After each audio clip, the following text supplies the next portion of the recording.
Mon nom est Ralph Spena, je suis vice-président régional de la région Laval-Laurentide et précédemment, j'étais responsable des ressources humaines pour la direction du Québec. Je fais du télétravail pour à peu près 10 ans, de façon un peu plus formelle, soit dans le cadre de mes fonctions actuelles comme vice-président régional, comme la plupart de mes collègues qui font les mêmes fonctions, ainsi qu'aux ressources humaines dans mon poste antécédent, et un autre poste avant celui-là où j'étais conseiller pour le centre d'exploitation et vente et services. Et dans le cadre de ce poste-là aussi, il y avait une fonction possible qui s'apprêtait au télétravail. Donc, à peu près une dizaine d'années en tout. Bien, en termes de recrutement, c'est certain que cela dépend toujours du poste pour lequel on recrute des nouveaux candidats. Si on parle de recrutement interne, bien des employés vont considérer le télétravail si le poste s'y prête et va être définitivement un avantage pour un employé qui doit mieux équilibrer travail vie privée, va définitivement être attiré par un poste avec lequel on peut faire du télétravail. Si on pense plutôt au recrutement externe, il est certain que la plupart de notre recrutement se fait pour des postes de service et de vente dans le réseau des succursales.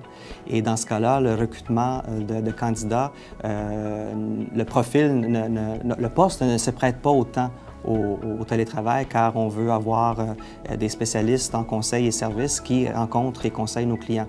Donc pour ces postes-là, le recrutement externe, le télétravail est moins un critère de choix.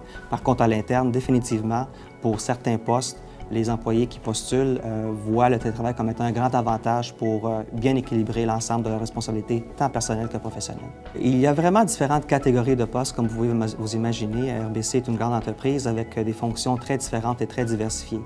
Dans les postes de gestion de marché, comme le mien, comme celui de mes collègues, tant au niveau de services financiers aux particuliers, à la petite entreprise, les gestionnaires de nos équipes de planification financière, les gestionnaires de nos équipes de conseillers et spécialistes en hypothèque et en investissement qui sont vraiment là pour donner des conseils chez les clients, tant chez eux à la maison ou au bureau, selon leurs préférences.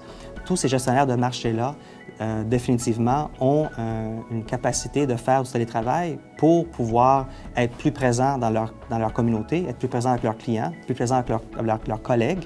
Et donc, tout le travail qui se fait avant et après les heures d'affaires, souvent se fait dans des locaux, soit dans des locaux satellites de la banque ou bien chez eux à la maison. Et donc, se prévalent beaucoup du télétravail. Donc, dans le cadre de gestionnaire de marché, je pense que c'est un mode de travail indispensable. Si on pense à nos collègues qui sont des conseillers, on a plusieurs fonctions d'employés qui sont là pour soutenir justement toutes les équipes de vente et services dans le réseau. Et ces collègues-là sont souvent, eux aussi, mobiles, présents dans le marché, dans les locaux de la banque. Par contre, pour leur planification et leur gestion de temps, ils font absolument une grande partie de leur travail à la maison, donc se prévalent du télétravail. Il y a par contre des fonctions qui ne s'y prêtent pas. Et dans ces cas-là, le pourcentage d'employés qui peuvent faire du télétravail est très faible. On pense à nos employés qui desservent notre clientèle là, tous les jours.